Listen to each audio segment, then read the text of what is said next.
Hey, Justice Warriors, good afternoon. It's Wednesday, I'm pretty sure. It's August 16th. It's just a little bit after 3, and I am finally getting on here to make a video for my people. Please hit your thumbs up button if you'd be so kind. Share, subscribe, ring your notification bell if you feel like it. I miss you guys so much when I skip a day. It feels like I've skipped a year. It's pretty funny. So anyway, I'm constantly thinking about these cases. I'm doing all kinds of stuff, working, hanging out with my family, and I guess you could say I'm a little obsessive, of course.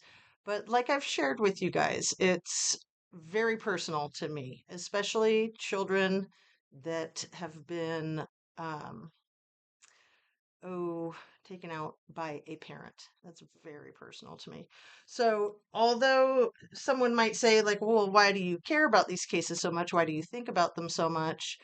If they know my personal story, they get it, they understand. So, I've been sharing more and more with YouTube some of my personal story.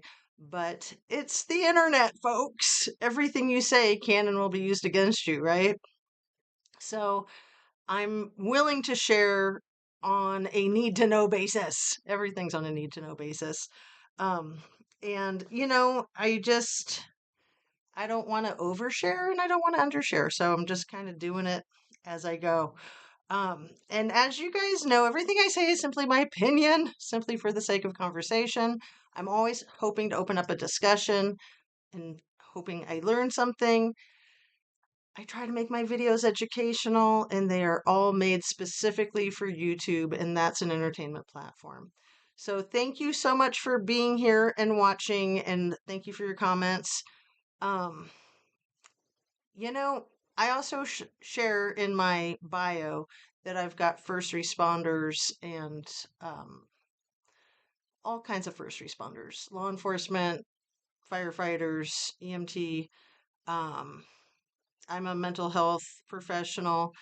There's a very strong military uh, presence in my upbringing and in my current immediate family. One of my children just is in the middle of boot camp as we speak. Um, I have 4 kids. So my oldest is just starting her senior year of college, and my youngest is just starting 6th grade. I've got a boy who is at the beginning of his junior year and another son who just graduated. So that's me. That's my situation. Like I said, I like to share, but I don't want to overshare. Um, and you guys know I am extremely interested in justice. I want to tell you a super cute story, and then we'll get on to the cases of Kylie Rodney and the Idaho 4. I was speaking with one of my neighbors, and she was asking me what I do for work. She knew that I was a mental health professional. She didn't know that I also had a YouTube channel, and she was very interested. She was like 9 years old, and she's like, what do you have on your YouTube channel? And I was trying to be super appropriate with a 9-year old, and I said, well, it's called Justice A to Z. I didn't say anything about true crime, of course. I just said, it's called Justice A to Z. And she's like, Justice? I love justice. And I just thought I had to share that with you guys. I thought it was the cutest thing in the world. So yeah, I love me some justice too. I know we all do. Truth, honesty, justice. Where's the justice for Kylie Rodney? We just passed the 1 year mark of her disappearing. We're coming up in 5 days on the 1 year mark of her vehicle and remains being discovered in Prosser Creek Reservoir by AWP. And the last time I brought this up in a video, I said something like it was, allegedly her remains. I'm not 100% convinced of anything in the Kylie Rodney case. And I've had multiple theories, and I like to keep them on the straight and narrow as much as possible. At the same time, I find that truth is often stranger than fiction. So I want to share this one with you guys, and don't judge me because it's not what I believe happened, it's just a possibility. So let's just say that Kylie was severely injured, right? She was severely injured and then she was compromised. And we all know what happens to hot young women at frat parties or, Lord of the Flies types of parties out in the freaking woods. If they're not cognizant and able to fight for themselves, it can be disgusting. Absolutely disgusting. And I hate to even go there, but I've always questioned if it went there. And perhaps she was being held captive somewhere for a couple of days. And that's when the interviews with Jagger and Sammy they were quoted, we know we're going to find her. Keep fighting, Kylie. We'll get to you. You know, there's often truth in the lies, right? So that whole country for Kylie, perhaps they were singing to her, hoping that she would hear them. I don't know. It's whack. I believe that anything is possible. I don't even think this idea is as whack as the idea of the freaking fire cam BS footage and her driving into the water herself. No way. No way. So let's say that she was severely injured by somebody who you might call Yosemite Sammy. And then Yosemite Sammy was like, oh no, what do I do? And she thought, well, I could get other people involved. And if they were committing crimes against her, then they would be just as culpable as I am. And then when maybe she escaped, and then they were really desperately trying to find her, or maybe she just perished from the trauma and then they had to cover that up.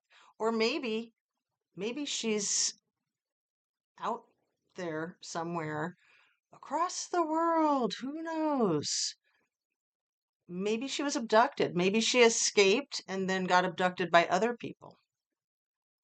Like I said, don't criticize me. I know it's all extremely far fetched, but this whole case is extremely far fetched from jump. 100%. Just like the Idaho 4. That's not how it happened. Some Sheldon type of brainiac didn't just decide to act out all of his vengeance because he was vegan and never got laid in his life. No, that's ridiculous.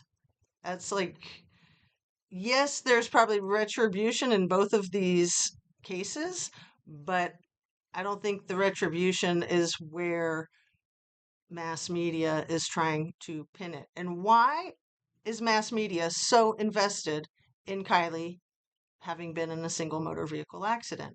Why is mainstream media so invested in Brian Koberger being this crazy guy that likes to pretend that he likes Margaret Atwood? Or maybe he does like Margaret Atwood in The Handmaid's Tale, but for the wrong reasons, for those vegan incel reasons. You guys, these things are so far fetched that the gaslighting media tries to portray and feed to the public. So far fetched. So I think that as much as Zanime getting tumbled, who talks like that? I got tumbled. You don't say I got tumbled when you tripped, when Jack and Jill went up a hill and tripped and fell down. I got tumbled is like I got jumped. So, Little Miss Anime. Wow.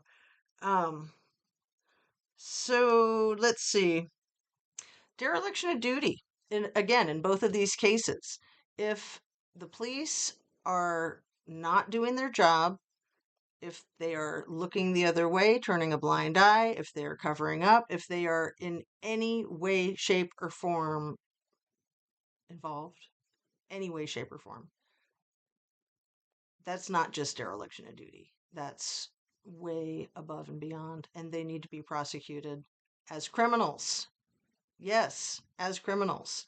Um, I don't like to get on my high horse, but here I am on my high horse. So I wanted to read to you some of Howard Blum's article that he wrote a couple of weeks ago about Koberger.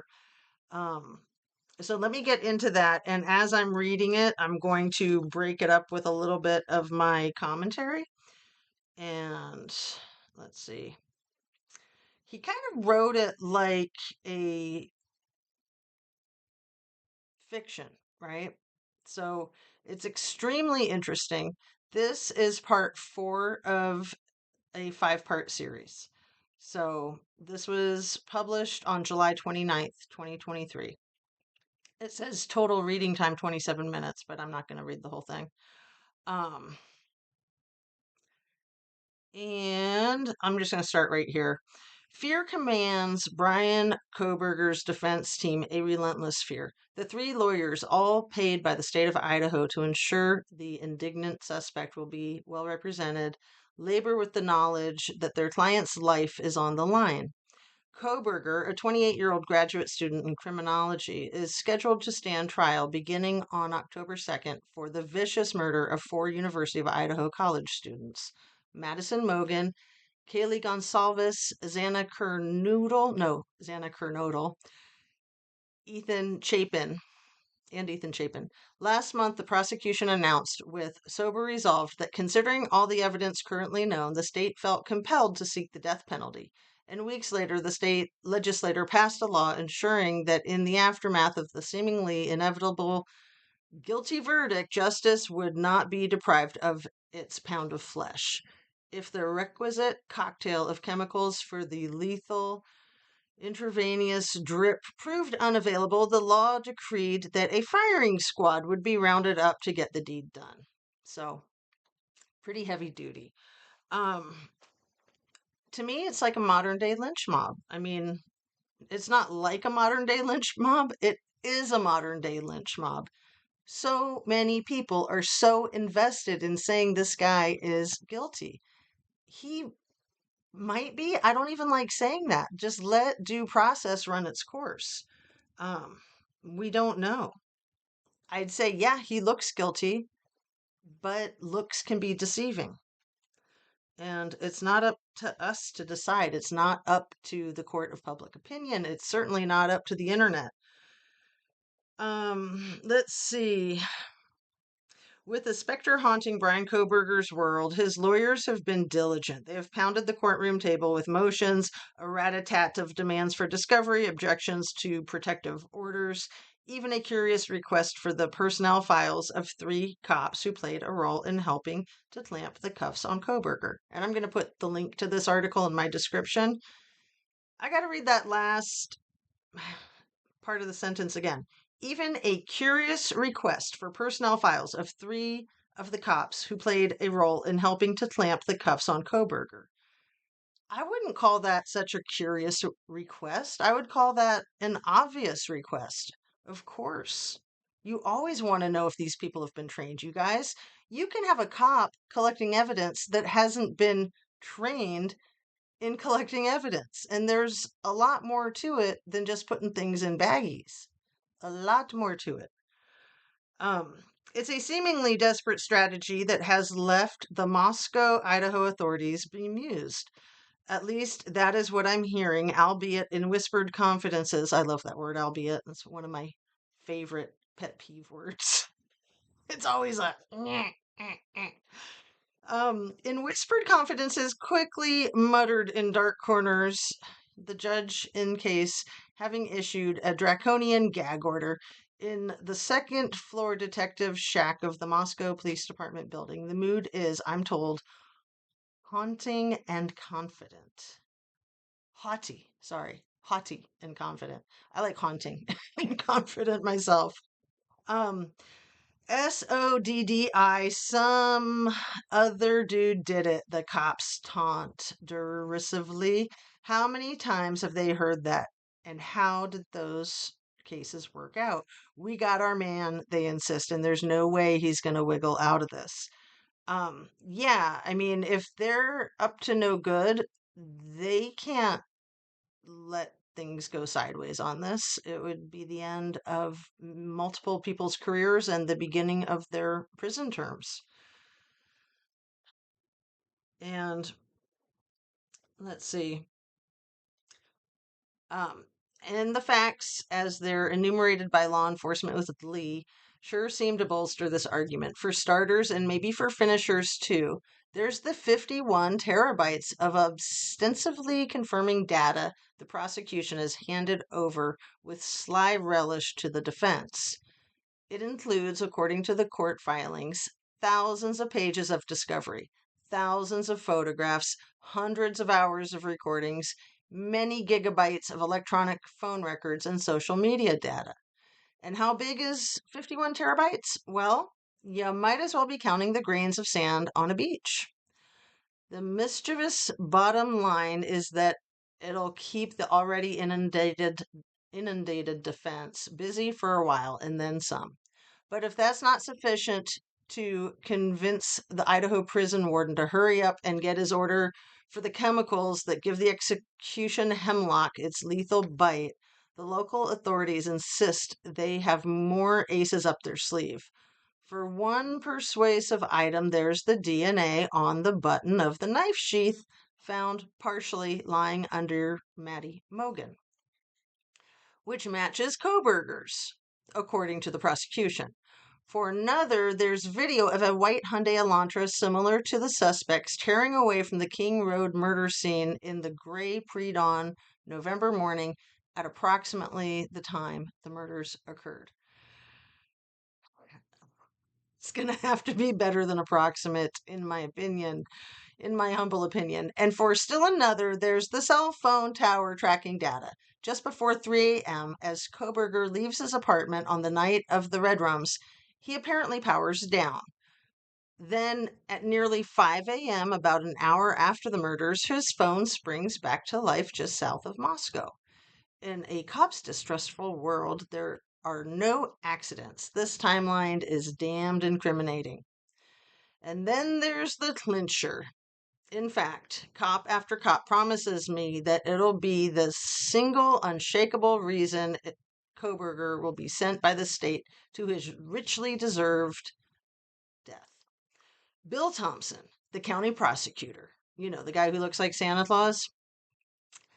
Thompson, the long white biblical beard flailing about as the wind roars over the Palouse. Thompson in his down home uniform of jeans and fleece vest.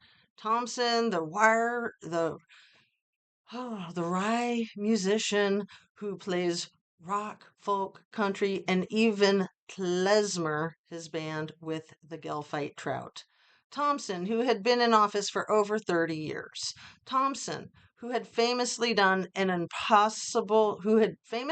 impossible in a closely followed Rachel Anderson murder case and won a conviction without the body ever being found. Wouldn't that be nice if that could happen in the Suzanne Morphew case? An improbable victory that sent no less a culprit than a blood relative of Al Capone to jail for life. Rumor has it that this will be Thompson's last hurrah. There's no way the cops believe that he'd retire to idle away his days strumming his guitar and casting his fishing rod without having secured his already impressive reputation with a final victory in a big trial. And trials don't just come any bigger than this in Lata County. So people in Moscow will tell you, let the defense file all the Hail Mary motions they want. They're clutching at straws, howling against the wind. Case closed. Missing pieces. Or is it? Because for a supposedly open and shut case, it sure is starting to seem a lot more open than shut. At least that's what the defense team is excitedly whispering to each other, according to several people privy to their deliberations. Give the state's much vaunted evidence a couple of good swift kicks and it'll break apart. That's what these defense sources, energized by a triumphant sense of an extraordinary upset in the making, are sharing with me. The DNA? It's touch. That is, from skin cells, not blood. Grounds for suspicion, not a one-way ticket to the execution chamber. The car video? There's no image of the driver in any of them. And there's not a single shot that displays the license plate. That's curious, right? Very, in my humble opinion. Nothing that definitely puts Koberger at the wheel or demonstrates beyond a reasonable doubt that that was his car. After all, there are a lot of Hyundai Elantras on the road besides Koberger's. And you got to remember, we're not just talking about business surveillance cameras and home security systems. We're talking traffic cams too. They can see into people's cars. They can see if you're driving your own car so that they can send you a ticket for running a red light and you can't say it wasn't you. It's a fact. Cell tower triangulation. There's one part wishful thinking to another of junk science. Peel away the well documented limitations of the process, and Koberger's phone could be placed anywhere within a 13-mile radius of the murder house. And that's about as definitive as a suspicion, not a certainty. And as for the wily Bill Thompson, well, Wags say the Biden presidency makes one truth uncomfortably clear. Experienced is just another word for old. And then there was redder meat for the defense to sink their teeth into. With an attention grabbing oratorical drumroll, defense sources enumerate the large lingering mysteries and the prosecution has refused to address. Lingering mysteries the prosecution has refused to address. And they very pointedly make the case that these inconvenient truths, when lined up end to end, hint at another still untold story.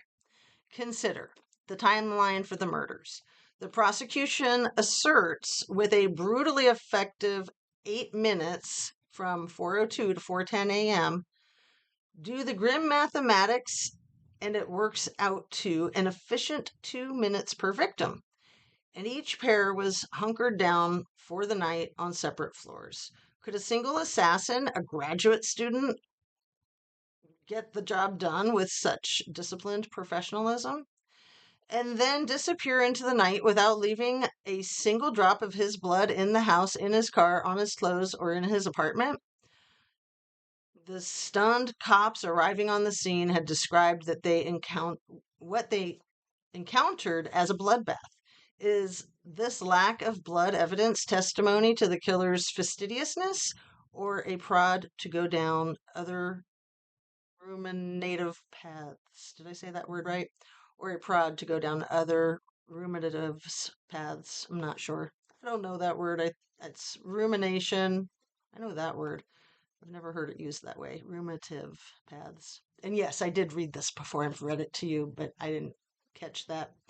Anyway, on with it. And remember, too, Kaylee's father had found a measure of small comfort in the fact that his brave daughter had, the coroner had revealed to him, fought back like a tiger. And yet, no traces of cuts, scrapes, or bruises were observed on Koberger. Remember, Koberger had that doctor's appointment like 4 days? 4 days maximum after this event occurred. I think his doctor's appointment was on a Thursday. But we don't know what type of doctor appointment that was. We don't know if that was like a full body checkup or something else. Let's see. Anyway, doctors are pretty observant. They catch on to things. So, where were we at? And yet no traces of cuts. Yeah. 4 young, fit targets, and he somehow traipsed away with his pasty skin as smooth and unblemished as any secondary academics. I like Howard Blum. I like the way he writes. Is it Blum? Howard Blum? For a supposedly open and shut case, it's sure starting to seem a lot more open than shut. This is just highlighting one of his sentences. At least that's what the defense team is excitedly whispering to each other. Then there's the coroner's autopsy reports. What was behind the delay in the determination of Ethan's wounds? The autopsy was performed on November 17th, but the report on his death was not issued for nearly a month, on December 15th. Had there been a problem in reaching the findings, a final analysis that had been subject to weeks of debate? The coroner's description of the wounds, as noted in the court documents, seem to differ from floor to floor in the house. Kaylee and Maddie, lying in the same bed on the third floor, suffered through visible stab wounds. Yet on the floor above, Xana, or actually that should be floor below, Xana succumbed to wounds caused by an edged weapon. Ethan's were caused by sharp force injuries. Was there some doubt in the coroner's mind that the wounds were all caused by the same weapon? And speaking of the murder weapon, where is it? The knife, or is it knives, used in the attack has not been found. There's not an incriminating trace of a weapon that can be tied to Koberger. Let me look at my notes real quick. Yeah, Bill Thompson, his last big case probably, after 30 years on the job. That cell phone triangulation can only pin down a 13-mile radius, you guys. That's crazy. Absolutely crazy. And then, Kylie and Xana fought back viciously, fighting for their lives. Those two were not pushovers. You can tell from all those videos of them. Same thing with Kylie Rodney. She was not going to let someone dominate her. I mean, that's pretty much what Sammy said again and again, that she would not allow anybody to do that physically or psychologically. And these girls seem much cut from that same cloth. Let's see. These suspicions are just preludes to the bigger mysteries that keep the defense up at night. In an objection to state's motion for protective order they'd filed late in June, the team zeroed in on a few of the lingering questions. It is a revelatory document and a provocative one. They point out that back in December, the prosecution were made aware of 2 additional males' DNA found inside the King Road house, as well as male DNA on a glove found outside the residence just days after the murders. That was weird. Thank God it wasn't what's his name that found it, Furman. Because remember, Furman got involved in this case early on, but it was a different guy. It was a YouTuber that is a retired law enforcement officer that found the gloves. I think it was a set of gloves, right? Let's see. Or was it just a glove? Anyway. I don't think the glove had anything to do with anything, but we'll see. As well as male DNA found in a glove outside the residence just days after the murder. If the DNA had been Koberger's, the prosecution would have been screaming this revelation from the Moscow rooftops. I'm losing my ability to speak. I better wrap this up. The prosecution would have been screaming this revelation from the Moscow rooftops. The state's stony silence, the defense believes, can mean only one thing. The DNA comes from 3 other men. And so the obvious and yet very pertinent questions remain unanswered. Who are they? And how do these 3 unknown men fit into the horrific events of that night?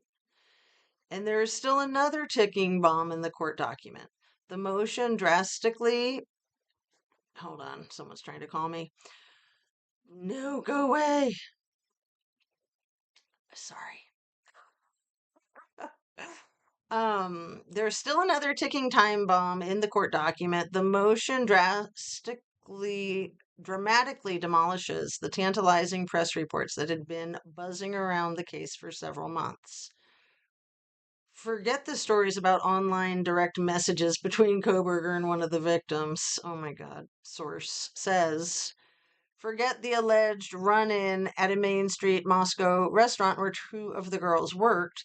the defense asserts that there is no connection between Mr. Koberger and the victims. And if there's no connection, then there's no motive.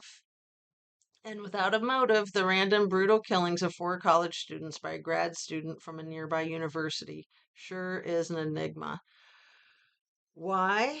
It just doesn't make sense. But there's still another puzzler at the beating heart of this case, namely the 8 hour gap between when one of the surviving roommates, Dylan Mortensen, first heard disquieting noises in the house and spotted a masked, black dressed intruder, dressed all clad in black, a masked, black dressed intruder.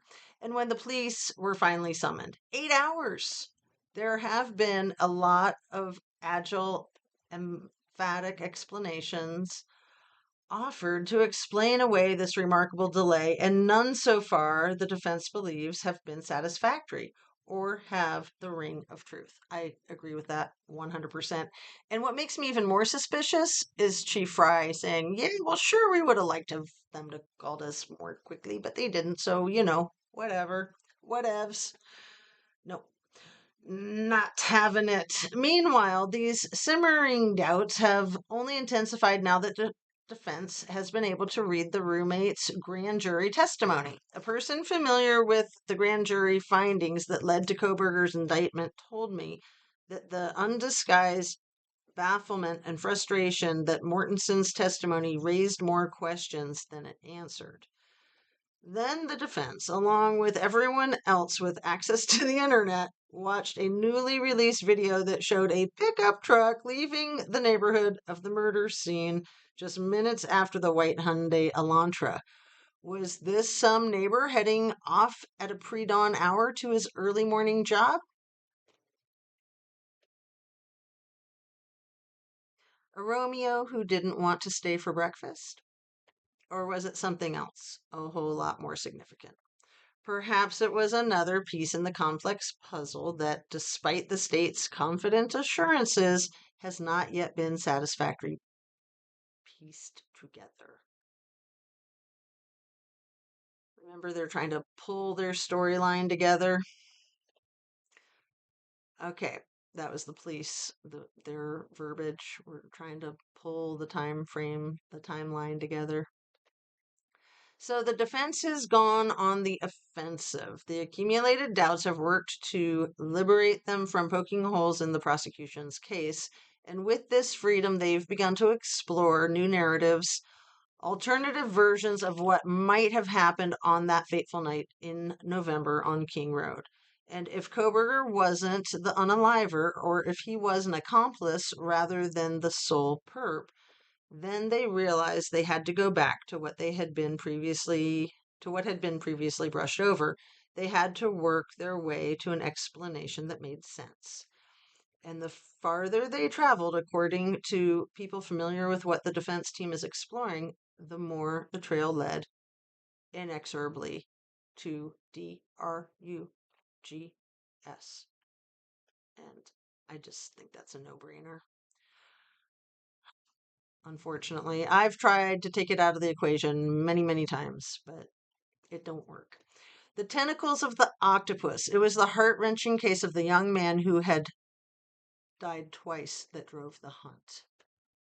That would be Caden Young, over in Centralia or Chehalis, Washington.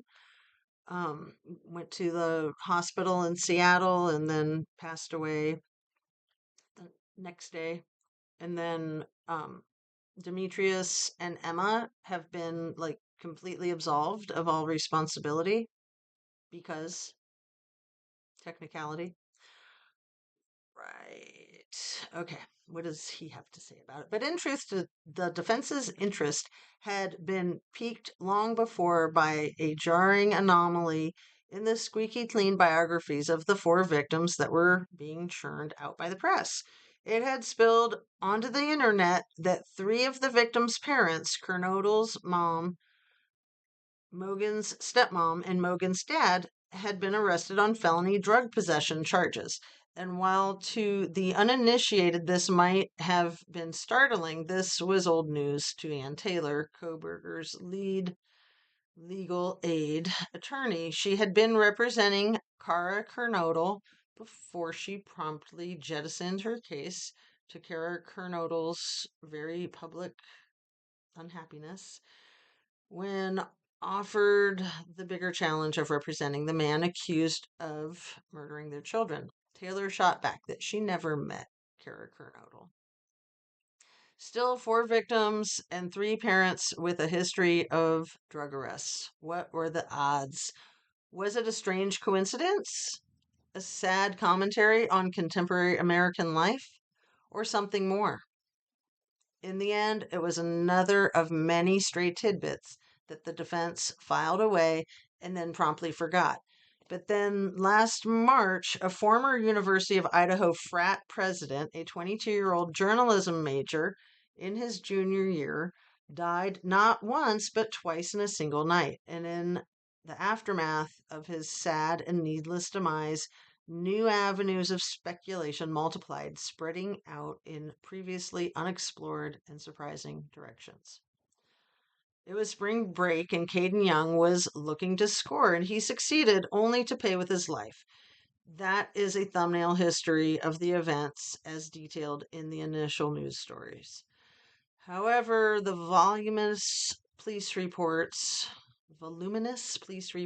as well as a conversation with one of the detectives who had led the investigation and with a legal aid lawyer who subsequently got involved, offer a more detailed account, one that introduces 2 new actors to the drama.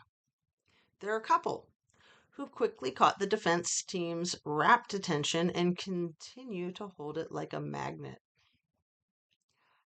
So let's see, how long is this? We're at 36 minutes and still quite a bit to read. I didn't want to read you guys the whole thing. I'm trying to find a good place to stop. So, um, like I said, I'm going to link it in the description. And then if you want to continue reading it, it's where I stopped is right where there's a photograph of Caden Young in a suit and tie. So sad. So sad. And let me just jump ahead to the end here. Something's up, you guys. Something is up. I mean, it is abundantly clear. There are huge trafficking problems all over our country, all over the world, but Moscow, Idaho in particular. Um, and let's see, just this whole thing with Greek Row, so much suspicion. So yeah, I don't even know if I got through half of this article. Let's see. I could read the rest of it later. I need to wrap this up though for the time being. Let's see.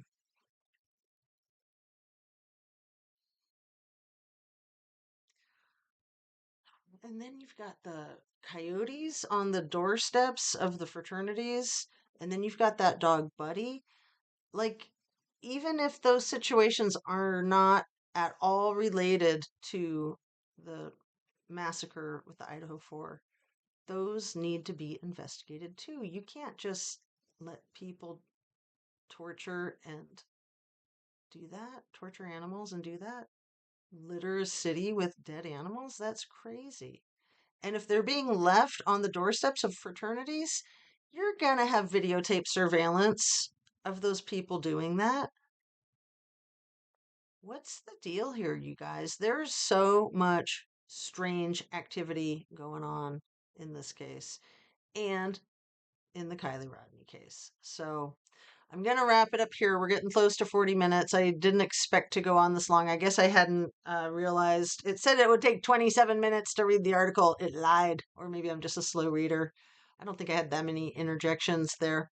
But thank you for listening. I hope you guys have a great afternoon.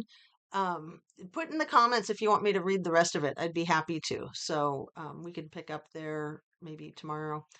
My kids are getting school going this week, so my life is getting less chaotic. You guys know I work full time. I've got 4 children.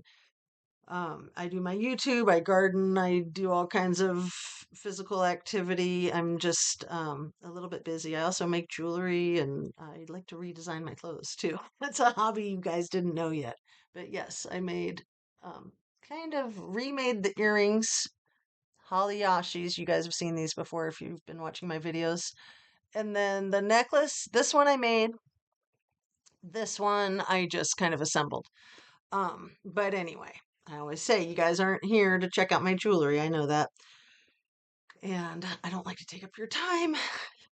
I'm really happy that you guys like to share this time with me. So thank you from the bottom of my heart. It really means a lot to me. Peace out. Have a wonderful rest of your day. I hope you can get some exercise, fresh air, sunshine, relaxation, good nutrition, stay hydrated, be kind, be forgiving, especially to yourself and especially to others, right? It's all just so easy yet so complicated. I don't understand. Just be. I like to say, just be. Sending you light, sending you love. Thanks again. See you on the next one.